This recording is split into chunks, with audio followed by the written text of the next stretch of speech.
Hello, everybody, and welcome back to Think Tank Sports. Think Tank Sports, where we think and you listen.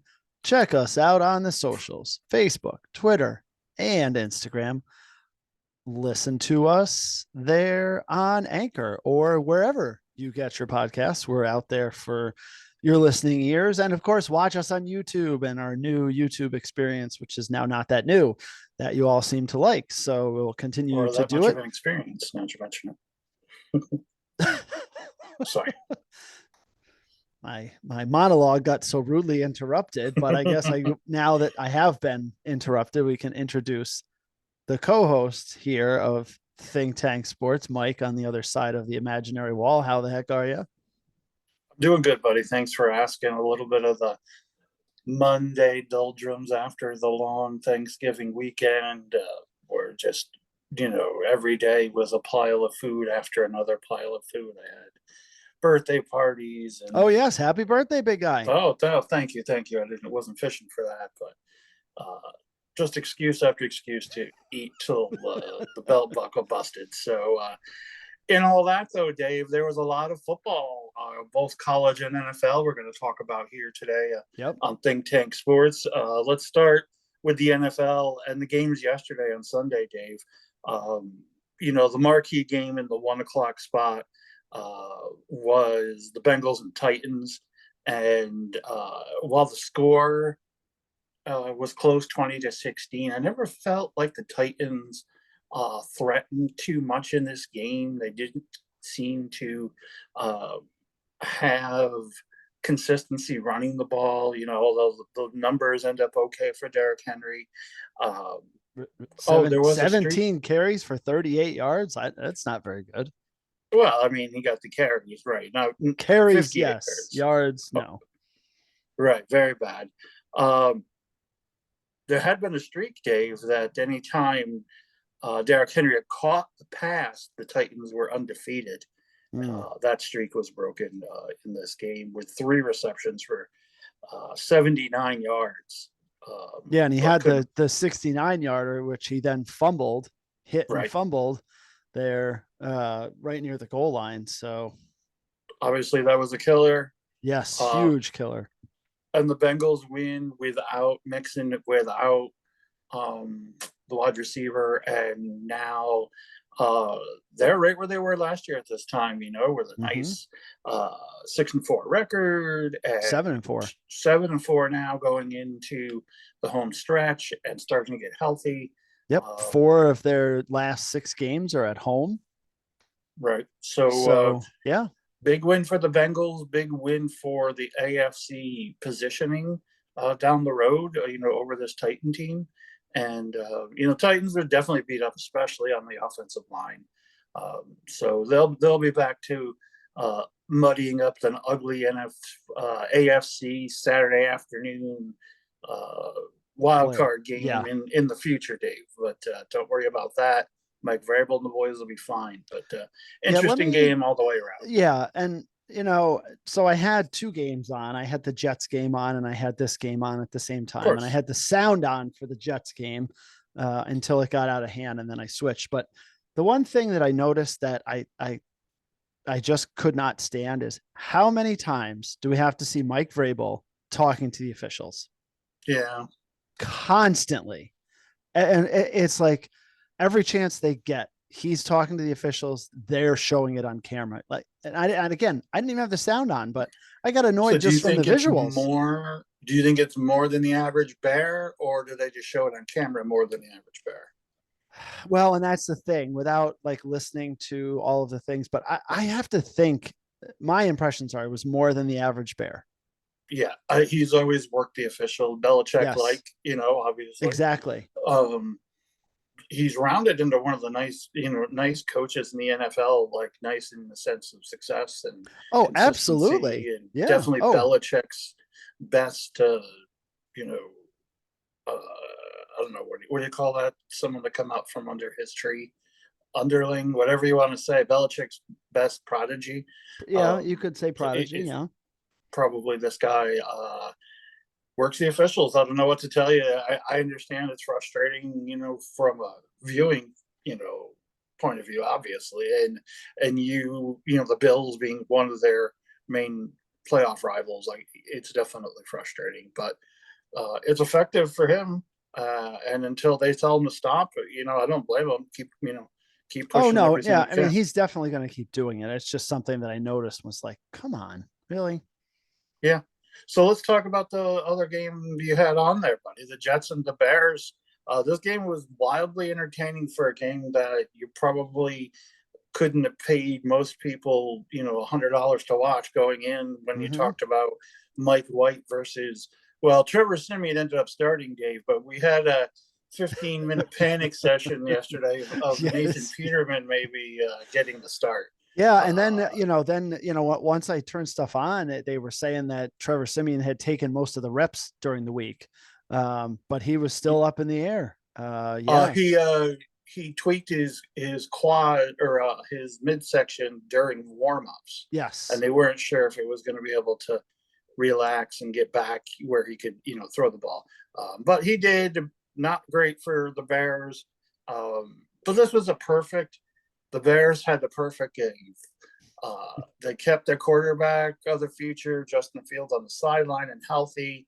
Rightfully so, I think. The oh kind yeah, of injury he has, the UCL, where the shoulder slides in and out. You don't want that.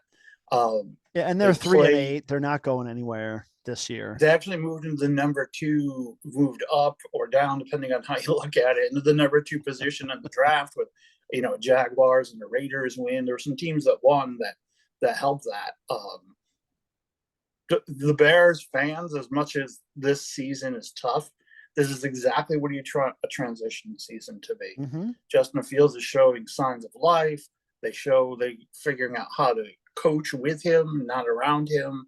The defense, they've gotten younger and freed up some cap space, and this is what the Bears are right now. And the Jets took advantage of that. A good, solid game plan, ran the ball, play action pass with the young running back. Mike White is now, a folk hero in New York City. Two Two of years in his a row. four, yeah, 2 of his 4 years.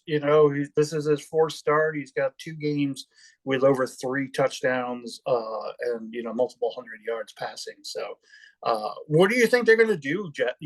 Can the? I guess the question is, Dave, can and how do the Jets go back to Zach Wilson, barring I don't know, injury from White and Joe Flacco? Is there a scenario in this season where Zach Wilson gets back and plays a meaningful snap, boy. barring injury? I'm really not sure that they can. Yeah. Listening to the Mad Dog today, somebody called in and they had this exact conversation about it. I don't know how you can go back to him. He's clearly, I have to believe he's lost his confidence based on what's gone on.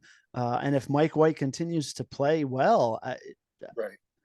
I don't think you can do anything until again there's injury or the season is over, and then I don't know what you do because I Mike feel White, like if he's you, got it. He has a pedigree. That guy. It's yeah, not like he, can't throw the ball, and they certainly, they put him in he's on the roster great. for a reason. Yeah, Right, and they absolutely. put him in some great positions with the designed rollouts and the Oh play yeah, action passes, and those you two know, big tight ends with Uzama and Cager, man. But I mean, there's something else that you know, they have a nice Garrett Wilson and Denzel Mims, and I mean they really have a nice skill set, and that's not even counting the running back that got hurt.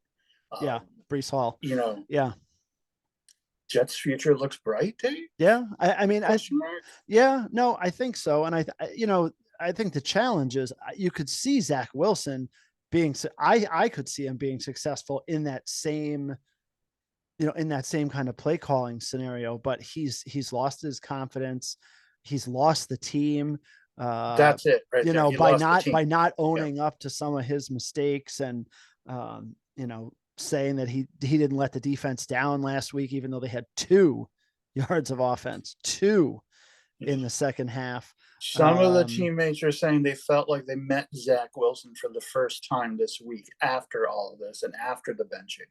Like the real Zach Yeah, Wilson was there. He wasn't playing Zach Wilson. He wasn't playing the MILF Hunter. He had a persona, and he was, as a young kid with a lot of money that never, you know, yes, his family has money and they didn't struggle obviously to put him through college, but still, sure. this is different. Loose in New York City. Remember, brought up in a very strict CLD home, Christian Latter Day Saint home. Uh, he's feeling his oats a little bit and got out over his skis and get a yard sale. This is what happened. Got a yard sale. Can he recoup? Maybe not with the Jets, Dave, Yeah, but maybe in not with the another. Jets. I mean, that is a legitimate thought, and it's crazy to say with such a high draft pick, but you've seen it happen. It Yeah, I has jokingly happened. texted the group yesterday. Zach Wilson's entered the transfer portal, Yep. but there's plenty of opportunities in the NFL. But I agree with you. I don't see how Robert Saleh or the coaching staff can stand up with a straight face at any point the rest of the season and say we're going back to Zach Wilson. So Nope. the Jets are what they are with Mike White, and I think they're okay with that. Yeah. I think Oh they're yeah, okay with that. definitely. I mean, they've got some hard games coming up, but they've put themselves in a position to make the playoffs potentially, and that's all you can Sure. ask for in a season that I don't think. Well, they're definitely ahead. I mean, they literally, as they were showing one of the replays of one of Mike White's touchdown passes, and they were saying, here they are a year early, Right. but Right. they are. Looking Speaking at of, go ahead. no, you No, you first. go. No, you I was go. just gonna go to another game unless you're done. Yeah, yeah. No. I was going to go to another game, but you go. The Jacksonville Jaguars got a big win yesterday, Dave, Oh my against goodness. uh, the best kicker in the game. Misses a field goal at the end. I mean, it was Well, it was 67 67 yards with yards. the I mean, wind. It was dead accurate. It was just short a couple of yards. What are you going yeah, to do? That was kind of a Hail Mary play. They went two plays for 12 yards with 14 seconds left to try to even get that kick off. That was impressive. But Lamar struggled in this game again, Dave. And I don't know. I actually think this is a good loss for the Ravens. They've been messing around with these lesser teams, and if they're going to be the legitimate Super Bowl contender that they think they are, this loss will actually help wake them up a little bit. Take maybe some self scouting on what they're doing offensively. They do have some weapons, more than we thought going into the season, I think. And there's 97-year-old Deshaun Jackson, Dave. oh my Uh, gosh. Catches a big one, 63-yarder or 62-yarder, and then pretty much is up for the rest of the game with both feet. But that's the Deshaun Jackson experience in a, Yep, in a nutshell. there it What did you is. see here? Trevor Lawrence gets his first game-winning touchdown drive and looked for 3 quarters. He looked like the bust we've been saying he has been Yeah. all this year and last year, and then he put it together in the fourth quarter. But Yeah, I mean, and it was just great because some of these games got done early, and both networks switched to other games. So I saw a ton of this. I mean, oh, they had a this game. 23-minute delay to start the game for Lightning too, so they were off Oh, right. schedule So a they little, were which off helped us. schedule, right, which helped us Right, because right. So we could I see think the end of this. I Yeah. think I saw they showed most of the fourth quarter of this game, Yes. Yep. which was I mean, and Jacksonville, it's 19-10, and it's like, oh, what are they going to do? And they Yep. they they had to score points. They drive down, they get the touchdown, they kick the extra point. It's 19-17. The Ravens get the ball, and they get a nice run from Gus Edwards, and the defender from Jacksonville punches the ball out from behind him Oh on the yeah, first play, and that was Jacksonville bad. recovers. Yep. The crowd's going nuts. They end up getting a field goal to go ahead there. And then Baltimore has the nice drive to get a touchdown. And there's not a ton of time left, and it's like, okay, this is Trevor Lawrence's moment. And put together a nice drive. The fourth down conversion to Zay Jones on that drive was tremendous. And this is at the end of the game. Zay Jones ends up with 11 catches for 145 yards. The former You have a Buffalo Bill, who could never do that in Buffalo. and an anti Doug Peterson clock game where he actually went for it on fourth down, on the plus territory and managed the clock decently. I mean, I have to assume they did what I've been begging and hired the 14-year-old teenager that's good at Madden to, manage the clock for Doug. But that didn't rear its ugly head either. And so here we go again with Baltimore. Are they as good as uh, Lamar Jackson's ceiling? Is that it? Is it Lamar or nothing? I think once Andrews, the tight end, comes back, um, they have to make a serious run and run deep, or they have to think about revamping everything there in Baltimore. How many years in a row can you be the same thing, and be content with it? I don't think that leadership or ownership group is that type of people that they're just happy to contend. You know what I mean? They want to win it all. So it'll be interesting to see a lot of interesting football in Baltimore coming up in the next few weeks. For sure. Definitely, definitely. Where else, buddy? So yeah, Jacksonville, just to finish that out, gets the touchdown with 14 seconds left, goes for two and gets it. I was sitting here saying, just kick the extra point and go to overtime. I mean, you have this, huge rally, give your team the confidence to say we're going to go to overtime, and Doug Peterson doing Doug Peterson things, going for two. And it was a no-brainer, easy, short pattern to the front of the end zone touchdown or a conversion. So great for Jacksonville. I think long-term, Jacksonville has showed some potential here. I don't think the whole thing goes on Baltimore not playing well, but they did choke away a 19-10 lead late in the fourth quarter. And you have this was one of two games where coaches chose to go for two instead of going for the tie and going for overtime in this week 12 of the NFL. We also had that with the Chargers and the Cardinals, where the Chargers and both teams converted their 2-point conversion and last-second win. So very interesting. I guess it's obvious that there's a shift in the thoughts of NFL coaches, with all the analytics, but to see it play out like that, I thought was pretty interesting to see two games. Yeah. It's an epidemic. I think the going for two, just way too much for my liking. And it's come back to haunt a bunch of teams, but obviously this week, teams go for it and it works. I don't mind it as much at the end of games. Again, if I'm the coach, I would have kicked the extra point in Jacksonville, but I get it with 14 seconds left. I don't get it with 7 minutes to go. I don't get it at the end of the third quarter. Those are not opportunities where you should be going for two. And we've seen that countless amounts of times this year. Absolutely. Speaking of things we don't get, Dave, the Tampa Bay Buccaneers aren't very good. Nope, Do we get no, that? they're not. Do you get that? Does America get that? If they weren't in that NFC South, then they would be dead and buried. Problem is, nobody, including Atlanta, wants to take the reins. Atlanta should have a 2-3 game lead in this division by now. Yes. But the Bucs send Jacoby Brissett and his last start before the rapist comes back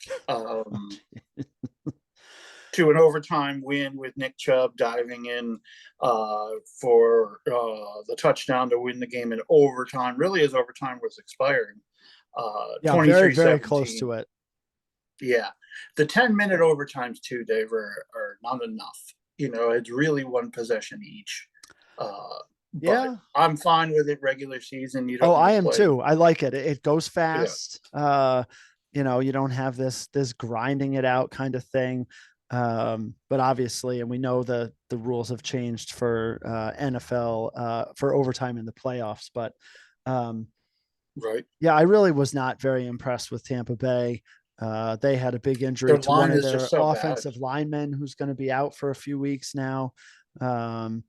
So yeah, Tampa's in a rough spot. As far as and that now goes.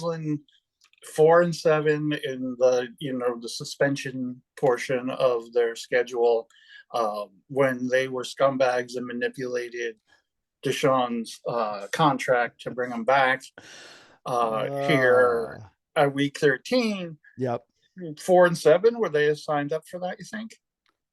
Probably. I mean, I think that they probably would have liked to maybe be, 5-6. One more game sounds so much better. One more game, and be a little bit more in the thick of it. And Deshaun Watson was activated today, so in line for the NFL's plot setting earlier before the season started that he comes back against his former team, the Texans. So we're not anxiously awaiting that.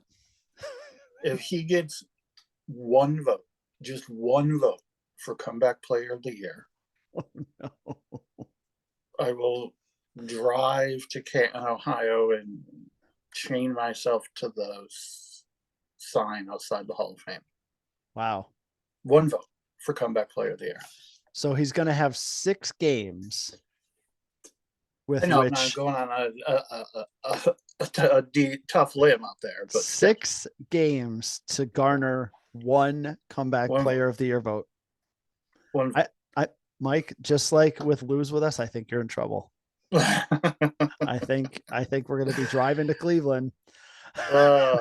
Speaking of trouble, Dave, the Commanders are suddenly pretty good with Taylor Heineke. What the heck is going on in Washington? 6-1 in their last 7, pushing my Giants out of everybody's still in the playoffs. Everybody's still in the hunt. Oh yeah, but nobody's comfortable anymore. These Commanders now, they're gonna activate Chase Young, and they just get it done. It's not pretty, but it's effective. No, it's not pretty, that's for sure. And they are beating teams, that they should beat, like the lowly Falcons that, should be taking over that NFC South. And, they win another one, 19-13, Dave. Yeah. It's just surprising to see this team just kind of, doing stuff. But 176 yards rushing, Mike. 37 attempts, 4.8 yards per carry. And, like you mentioned, Taylor Heineke just doing his thing, making it close enough that they can beat some of these teams. And yeah, there they are at 7-5, very much in the running. And that's very, very surprising, Mike, to me. No, definitely. Absolutely. Another franchise that could never go back to their quarterback to start the season. Carson Wentz, barring injury, cannot get any meaningful snaps.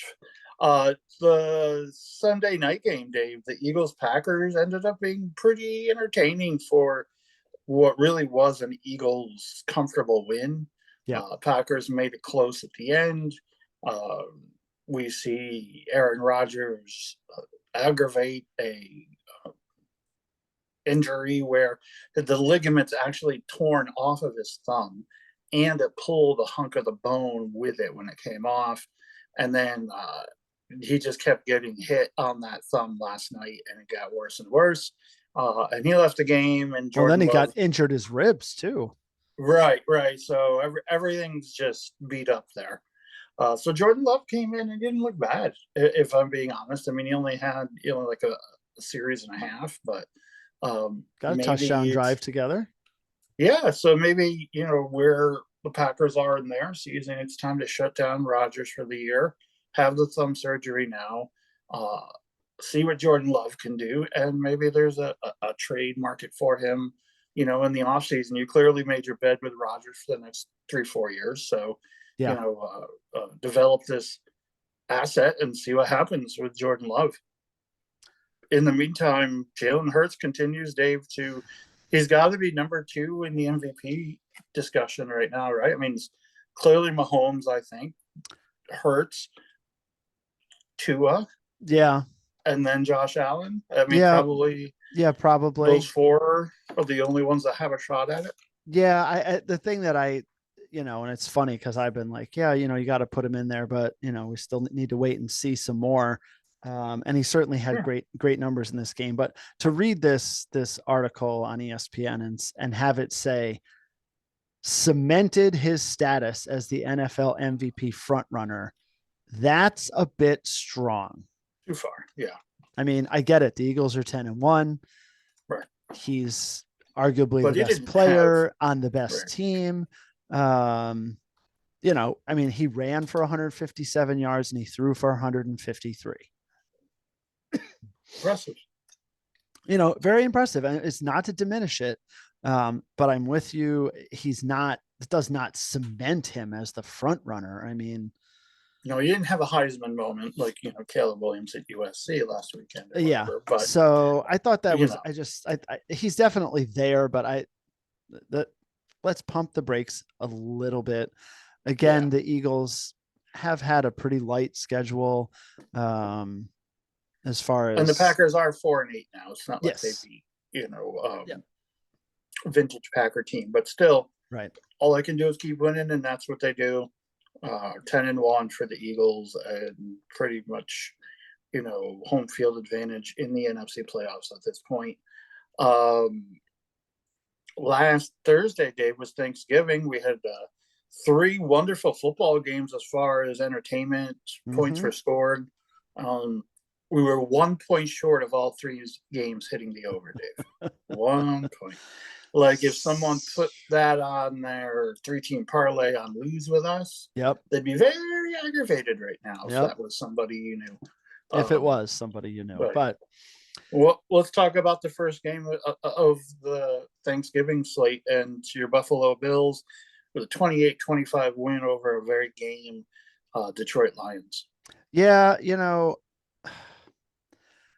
it's just one of those games that it just felt like the Bills needed to just pound on the Lions, and they never could quite get that distance going. Although, that third quarter, they sacked Jared Goff for the safety. It's 19-14. You're like, okay, the Bills are doing another one of those second half shutouts of teams. But no, that didn't happen. And not only did it not happen, but the next points in the game were a Detroit Lions touchdown and a 2-point conversion to put them up by 3 points. And just sitting there thinking, my goodness, are the Bills really going to lose to the Lions? We know offensively they're good. The Bills did not have Tremaine Edmonds. He is a huge factor for them. Yep. And that has not been talked about enough as far as the Bills' challenges on defense the last couple of weeks. But the Bills, finally kind of get some stuff together after kind of struggling for most of the fourth quarter. They go on a 14-play, 90-yard drive, which includes the touchdown to Stephon Diggs.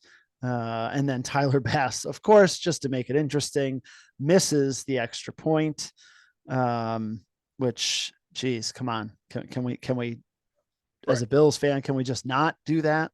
Tyler Bass, please. And then the Lions go right down the field and 10 plays, 42 yards, and get a 51-yard field goal to tie it. But, left just a little bit of time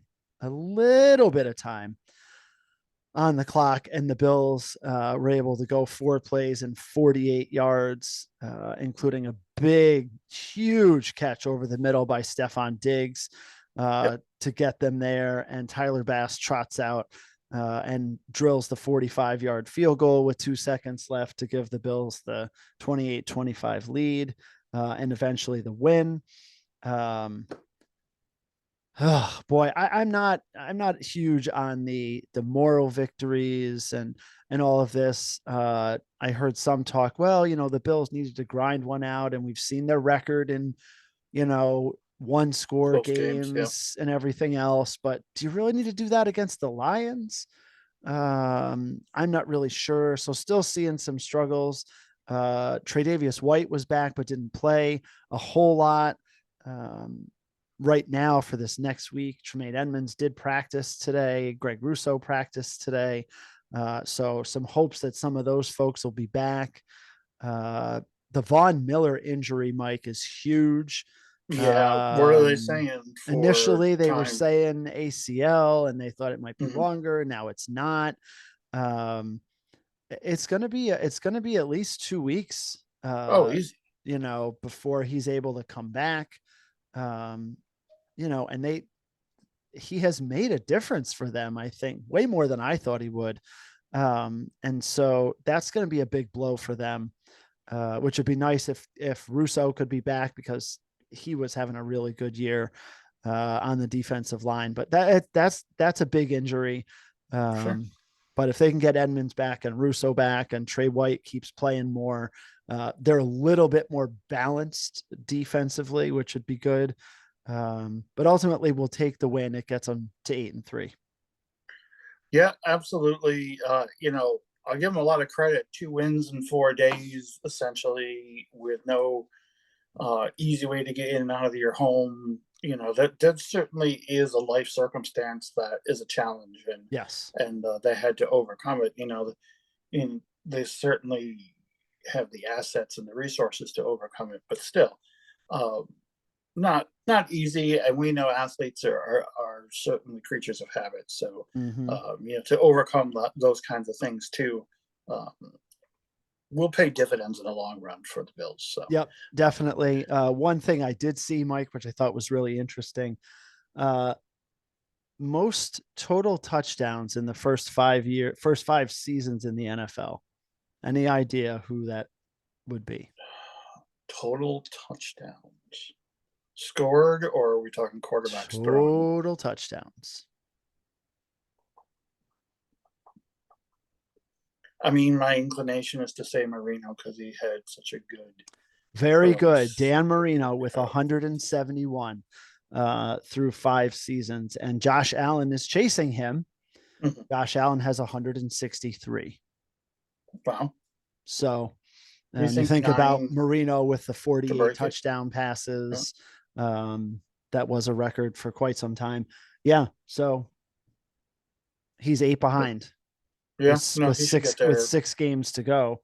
Yeah. You would think Josh Allen will pass Dan Marino. I think Marino's early career, they were only playing 14 games as well. So it's a little Uh, bit I think they skewed. were. I think they were playing 16 at that point. Maybe. It may be. Um, Maybe. but I mean, obviously Marino with the touchdown passes was just tremendous. So, Right. um, No, absolutely. a good job Uh, by you getting Marino on the first try. Thanks. That's the first name that came immediately to mind, and I was like, "That just can't be that obvious," but it Yeah, was. but it is that Um, obvious.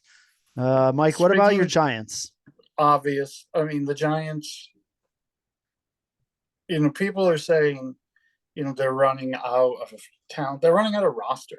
That's what they ran out of is roster, Dave. Do you Mm-hmm. know they've played a couple of games this season with only 50 or 51 active because they couldn't afford 53 against the salary cap? That's how much their salary cap hell is this year. Wow. Yeah.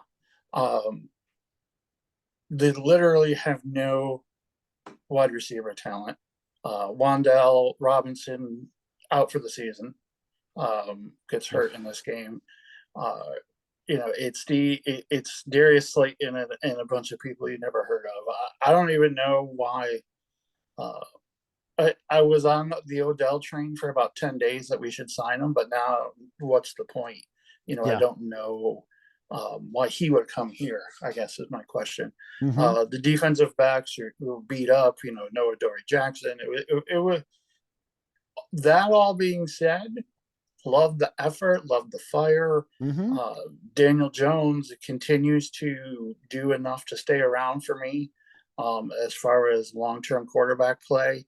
Saquon, even though he's bottled up, continues to be impressive. And the Cowboy team, Dave, don't let me say this too often or too loudly.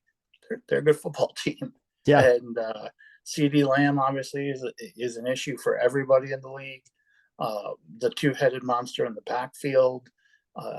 Dak's playing steady, so and Micah Parsons is just a man amongst boys.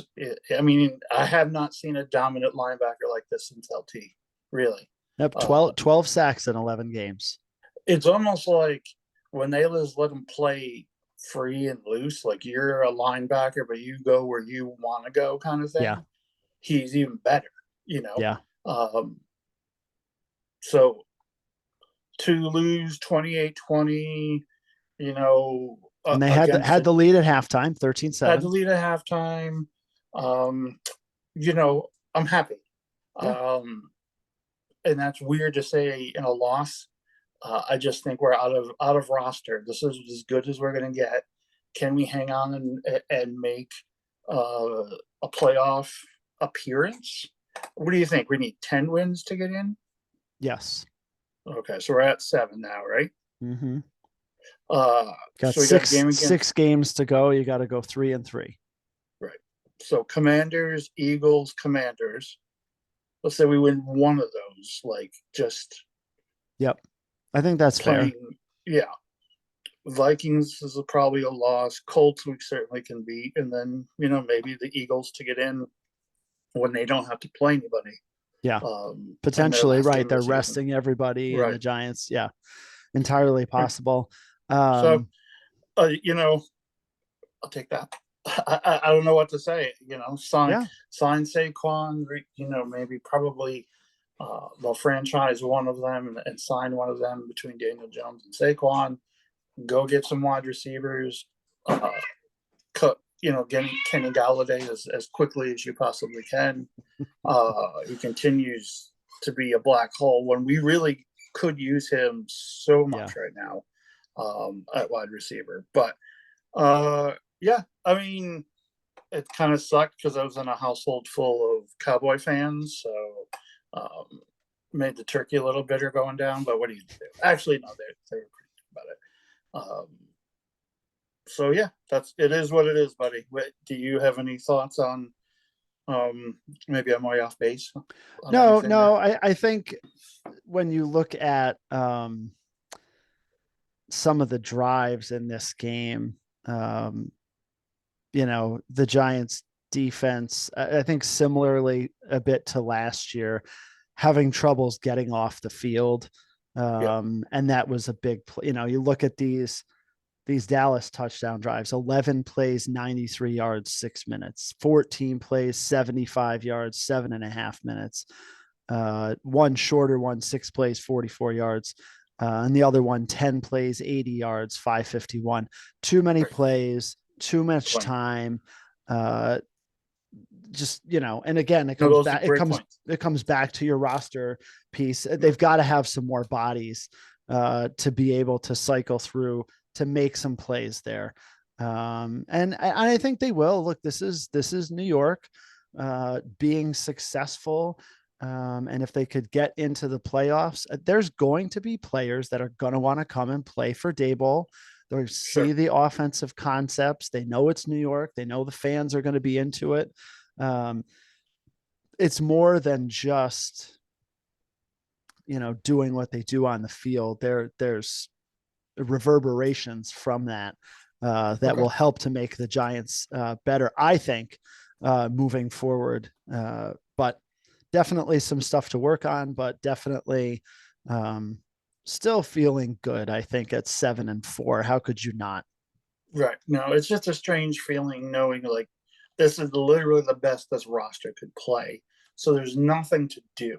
You know what I mean? Like I don't have anything to, yeah, we can nitpick each play here and here, Sure. The line for sure. But really, ultimately, this is what it is. So speaking of which, Dave, this Patriot team and Bill Belichick in particular in the nightcap was extremely conservative and almost troublesome to the point where I gotta believe he doesn't think Bailey Zappi, Mac Jones, or anybody else on that roster is their quarterback of the future. Several times in this game, they had the ball 4th and 3, 4th and 2, close to midfield or on the plus side, and they punted. One time they were on 37, excuse me, and took the delay of game and punted, and the ball rolled, into the end zone. They got a net of like 12 yards. That's not aggressive football. It's certainly not winning championship football the way they've played it, all these years. And against an opponent like the Vikings, it killed them. And the Vikings win 33-26. Yeah, that's very interesting. Definitely in past years, you would definitely see Bill Belichick and the Patriots go for those. Right. And those would be, the killers for the other teams, right? The daggers that they just, run just the right play and couldn't get, the other team couldn't get their defense off the field. 4th and 6. Right. So, and it's interesting. And Mac Jones threw for 382 yards in this game. Like, it wasn't like he. No, I know. Was but kind they of just got super slacking off. So, it's interesting. It will be interesting to see as we look at the next week's games with the Bills going to New England on Thursday night. To see if that, conservative nature stays with Bill Belichick. Well, let's do a Western New York sphincter check, Dave. What the sphincter factor, 1 to 10? Sphincter factor in the Bills Mafia. 10 being all out panic. Where is the Buffalo Bill championship hopes at this point on a scale of 1 to 10? Yeah, I mean, again, I don't think there's any panic because again, they have 4 division games left. They have to play the Dolphins. They get them at home. They get the Jets at home. They 2 games against the Patriots. When you look at,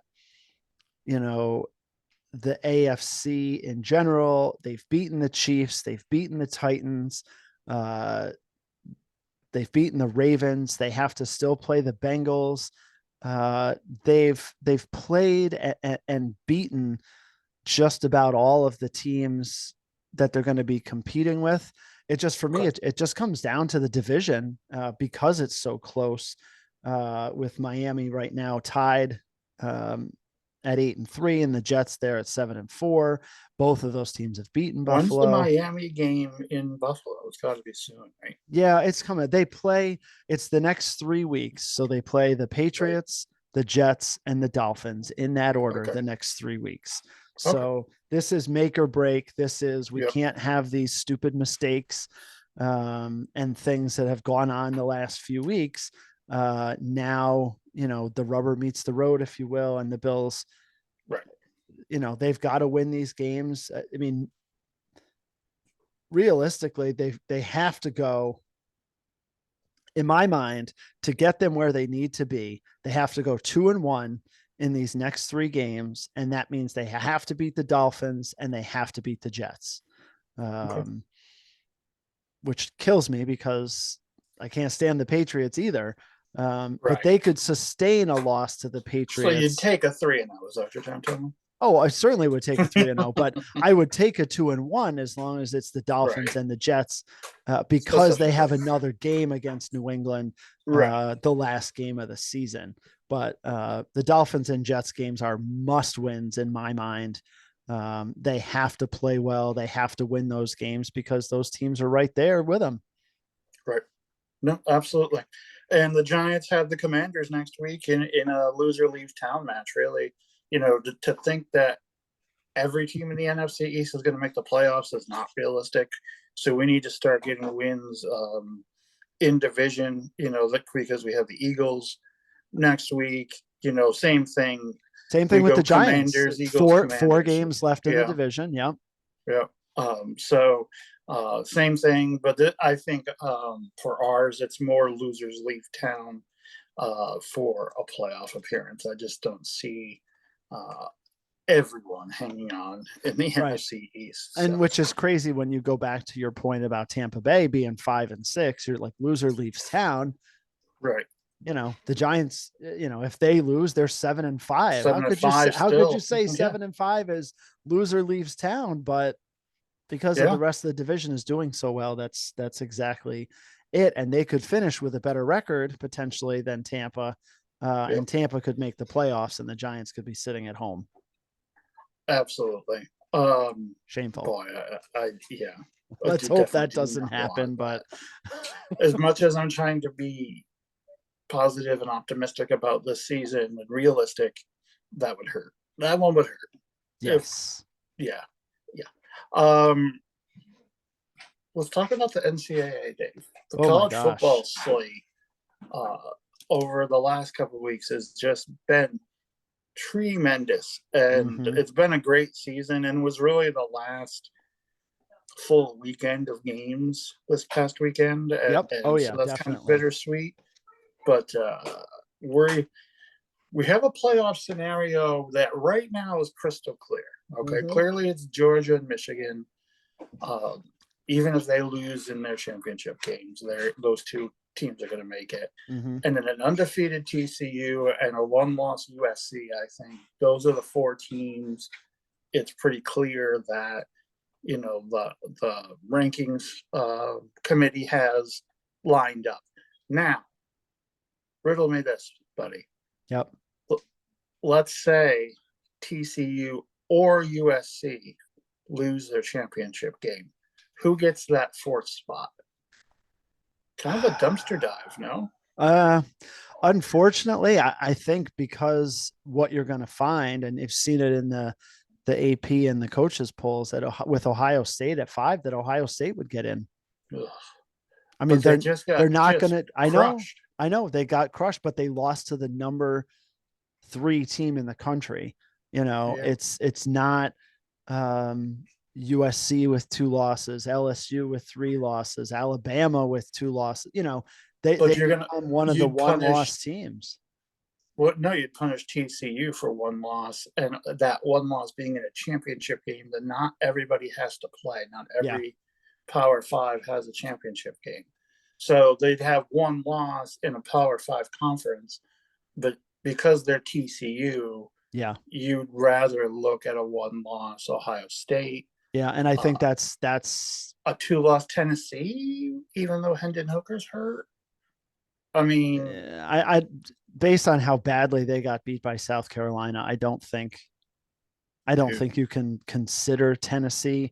what about Alabama's two had loss 2, Alabama? right? Yeah. They've had 2, last minute You know who really losses. screwed themselves is Clemson, losing to South Carolina like that. Oh, oh, Just geez. they could really just be in the catbird seat right now, even Sure. though I think they're extremely fraudulent. Yep. No, And the but they quack would be attack that too. other Right, one loss team. right, And then winning the ACC title game, they would be 12-1. right. Now listen, don't just count TCU losing even handily this week to Kansas State. K State had them on the ropes in the Yes. regular season match. Yep. They were Uh, ahead 21-17 at halftime and right. then got Adrian outscored Martinez in the got hurt, and then the backup got hurt, so they ended up K State ended up with a third string quarterback, and that was the difference ultimately in the game. So, not I've been against TC. I thought TCU's been fraudulent all year, and Max Duggan's fine at quarterback, and Mhm. their wide receiver, that kid's pretty good, obviously. Yeah. But I just don't see their defense ultimately stopping people regularly. But here they are undefeated. We have to give them, some love. And then USC, they just beat Notre Dame handily. It wasn't a blowout. No. It wasn't a ass kicking by any means. Notre Dame could leave there thinking, we're not a terrible team, but they just handled business, and I was so impressed with them this past weekend. Dave, did you see any of that or Yeah, yeah, I definitely anything on USC? yeah, I watched some of it. I think, the challenge with USC, uh, which I think is with, a fair amount of the teams in college football is the defensive side of the ball. And you can score on USC, you can score on them. I mean, Sure. and these teams that they're going to play, whether they get into the top four or not, or whatever bowl game they're in, that these teams can score against them. The challenge is they are so tremendous and so versatile offensively that can you outscore them? Is the question. And even still in the early goings against Notre Dame, the USC defense actually looked pretty good. Yeah, no, Was able to make some stops. And they don't need to do it, but 2 or 3 drives in a game yeah, against 3 any stops with team, their offense should give them a win. and that gives them, a 10-point win. So, Yep. but yeah, they're tremendous. Caleb Williams is great. Um, The only other team I want to mention, Dave, and then we can talk about Syracuse for a minute. Penn State. What a season. And they get no love. 10-2. Their only 2 losses are to Ohio State and Michigan. They dominate everyone else they play. yep. And you didn't even hear their name whispered. We just had a conversation about 2 lost teams getting looks at, a 4th playoff spot. Yeah. If we have to go dumpster diving for a team, and we didn't even mention Penn State. Why wouldn't we? Why shouldn't they be mentioned along with Alabama or an LSU if we're going to throw all those in there? So Yeah. I just wanted to give them some love. I know that they are a limited team, and really we're not in either one of those 2 games. Maybe that would have made a difference, but that's my 2 cents on Penn State. What say I mean, you? if they win any one of those games, I mean, obviously then that Oh, of course. changes the whole landscape of Everything. But Yeah.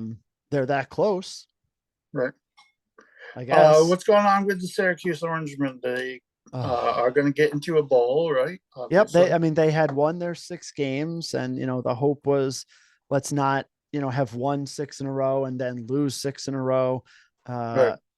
It was very precarious, Mike. They did not look good. They were losing 17-12 here late in the fourth Boston quarter College, against a 3-8 Boston College team that they should just be stomping. And all of a sudden they just came alive, Mike. 26 points in the fourth quarter, and just hammered away at BC, and ended up, they gave up a late touchdown after that to BC, but win 32-23 to get that, elusive 7th win, not end the season on a 6-game losing streak. They got just Sean Tucker going. So the 38 carries for 158 yards total offense. Still too many penalties, Mike. 14 for 91, including one of their offensive linemen, slapping BC players and getting ejected. Just really just shameful. But they were able to get things together and get this win. I'm just glad they escaped. Glad that they could put a bunch of things together there at the end. So they'll get the bowl practices, which is huge. Huge. It's like yes, so valuable. Like think about Oklahoma, Dave, with Brent Venables at the helm, who is changing over the whole roster. They finished 6-6. They're not going to a bowl, and he doesn't get those practices. That's like devastating to his recruiting, devastating, to the whole program as in general. So good for Syracuse for getting those. Are they going to transition the roster and play a bunch of young people? Do you know, or are they going to treat this as a playoff game, or a little bit of both? I guess is Sean Tucker going to play? Have you heard anything? I haven't heard anything yet. I mean, it's obviously very early. Right. I don't. There's any doubt Schrader's going to play. The question again would be Sean Tucker. He moved into 3rd place all time in Syracuse history in rushing yards, and is over 3,000 for his career, which is a big accomplishment, certainly. I mean, I certainly like to see him play. I don't like the ideas of, people not playing in these Right. games. I mean, he just got over 1,000 yards in this game. He certainly could use a bowl game to really highlight uh, himself going into, the off season and draft and all of those kinds of things. But it's too early yet. We haven't heard. Seen a couple things: Pinstripe Bowl, Fenway Bowl, Military Appreciation Bowl. At Syracuse is getting hurt by, um, some other ACC teams are playing very well. Florida State's playing very well. Yes. NC State ends up beating North Carolina, and North Carolina is very good. And Right. Notre Dame not Duke had a nice season. making it into not beating USC. I mean, there's just a lot of teams that bowls are going to take before they get to a 7-5 Syracuse team.